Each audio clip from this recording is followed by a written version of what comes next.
Hey everyone, this is Tim, aka Pirate Tom, This is Dane, aka Cheesy Danish. and welcome to the inaugural episode of Was It Worth It? On SharcTank. With SharcTank, that's correct. So what we're gonna do with Was It Worth It is me and Dane are both gonna pick up a indie game, a cheaper indie game in the $5 to $15 range, most likely, maybe more expensive, we'll see. And we're both gonna play it, and it'll just be, it's not gonna be an in-depth review. It'll just be a couple dudes with sometimes congruent, sometimes differing opinions, having a casual conversation about their experience with the game and whether they thought it was worth the money. Because it's hard to give a relative review about a $5 game the same way you would treat a $60 game or whatever. So I mean, 5 stars, 4 stars, whatever, it doesn't really make sense. Our show is just going to be, was it worth the money that you paid? Well, in this case, the game we picked is called The Stanley Parable. The current asking price is $14.99 plus tax. I believe it was 20% off when we purchased it just last week, so it came out to around $11.50, something like that. So this was kind of an interesting game to pick for our first episode, if only because, in a way, it's sort of like a non-game. It was originally a mod for Half-Life 2. It just recently was given an HD re-release. That's the one that we bought on Steam and played. And it's a very interesting game, in quotes. Yeah, it's interesting that you would use the term non-game, because when I was first playing, it was almost like I was waiting for the game to start. And it's interesting that it's a Half-Life mod originally, because it almost, the beginnings felt like Half-Life or Half-Life 2, the way they both start, where you're just kind of walking around and it's building up to something that's going to happen, and that is how this game is, but it's obviously not the same, and it's not quite what I expected, throughout the whole game, not throughout the whole game, obviously, but I was just, I had that feeling where I was just like, okay, when is a real game going to start, you know what I'm saying? Yeah, I definitely know what you mean, although I did see the description on Steam called it a first-person exploration game, and I already have a bit of familiarity with some of those titles like Gone Home or Dear Esther, and for that reason, part of me already kind of knew that there would probably not be much in the way of traditional gameplay elements, like combat, although even still I was actually surprised by how simplistic the gameplay is, considering you can't even jump.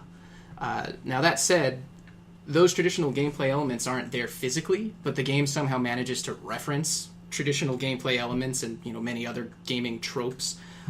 One example is that you can get a Steam achievement for hitting spacebar too many times, which references the fact that they actually turned the ability to jump off, like I previously mentioned, which is pretty funny. Yeah, I mean, they made it pretty clear that the inability to jump was premeditated, and that it was, obviously part of the design. Yeah, there are a lot of things like that. The things that are premeditated that you don't realize were premeditated.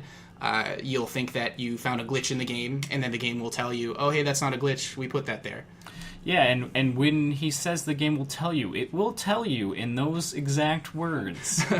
Yeah. The game itself, to me, was more like a choose-your-own-adventure novel on tape, because really, in terms of gameplay, it's mostly just you're given a bunch of decisions to make, and you make a choice, and then you suffer the consequences. Oh yeah, and when you said the game tells you things directly, it isn't just with some text on the screen. The first thing any review of this game will tell you about is that almost every action you make, or every action the game wants you to make, is narrated by a ridiculously soothing voice with a wicked British accent. And I think we can both admit that the narrator almost single-handedly makes this game as enjoyable as it is. I would concur wholeheartedly with that statement. I think the narrator did an amazing job, and that's what kept me drawn in was the way he delivered his lines. I think that without him, or without an equally skilled or close to as skilled of a narrator or a voice actor, I think the game would have fallen very, very flat. Yeah, I think that's mostly fair to say. While I think the other aspects of the experience are all very unique and thought-provoking, the narrator definitely ties the entire package together. Yeah, and I would agree. I would agree with that. So I think before we really go into whether or not it was worth the price, we'll each give our own personal experience with the game. For me personally, I can't really go into too much detail, and neither of us can really, without spoiling it, because that's just the way this game is. But the first thing that I really experienced was a rather unique thing, and it set a really interesting tone for the game for me. So going into the game, I kind of I had a pretty good idea what the game had to offer. So that being said, the game was really entertaining. I had a lot of fun. The narrator, especially, made the game that much more entertaining, and the game had a lot of messages about life and about the gaming industry, which I thought were really interesting.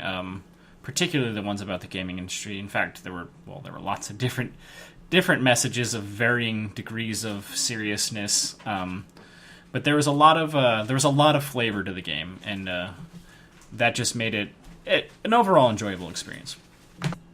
I think my experience to yours was pretty similar, although since I've had some more free time than you, I think I really had the opportunity to pick this game apart.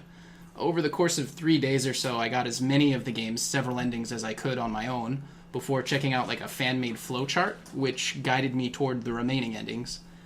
Once again, there's not much that can be said without spoiling things, but there is a lot going on in this game. If you consider yourself to be even slightly intellectual, as pretentious as that might sound, and if you have a vested interest in the game industry and the sort of tropes and elements that go into making computer games, then you'll definitely get something out of this game, even if it's just a few laughs. Okay, so then for you, was it worth it? Was it worth the? I guess in this case we only paid the $12 or whatever, but we'll just say $15. Would it be worth $15? I would say yes. I do believe that it is worth $15. Okay, and I'm going to agree. At first, I was on the edge. When I first stopped playing, I was like, I don't know. But like I said, the game does have a lot to say. And, well, let me back up for a second. I said the game was overall enjoyable, but there were times that were kind of frustrating or irritating. But the game... We'll fix that in editing. Yeah. But the game did have a lot to say, and the more I thought about it, there were some messages that stuck with me, and I'd definitely say it was worth it. Cool. Well, that'll do it for the first installment of Was It Worth It? Thanks for bearing with us while we figure out the best way to structure this for you. Please feel free to leave any comments with suggestions, including suggestions of games you'd like us to play and feature here in the future. In the future, also, we'll try to have another game lined up, so that way we can announce it here at the end for you. Unfortunately, we don't currently, but we'll definitely try and do that from now on. So, guys, thanks for listening.